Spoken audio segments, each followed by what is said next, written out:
السلام علیکم ناظرین، آج کی یہ ویڈیو ہمارے معاشرے کا حقیقی چہرہ بتانے والی ہے۔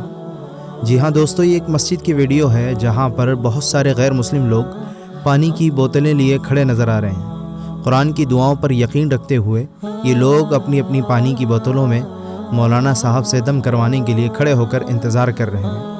بے شک اللہ تعالیٰ نے قرآن میں شفا رکھی ہے اور اس بات سے غیر مسلم بھی اچھی طرح واقف ہے، اسی لیے وہ بغیر کسی مذہبی تفریق کے اللہ کے گھر کے سامنے آ کر کھڑے ہو گئے ہیں۔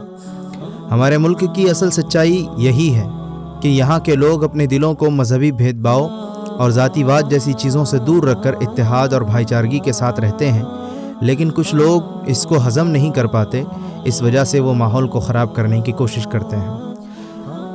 اللہ سے دعا ہے کہ اللہ ہم سب کو قرآن مجید سے فائدہ اٹھانے کی اور اس پر عمل کرنے کی توفیق عطا فرمائے۔ آپ کو یہ ویڈیو کیسی لگی کمنٹ میں ضرور بتائیں اور چینل کو سبسکرائب کرنا نہ بھولیں۔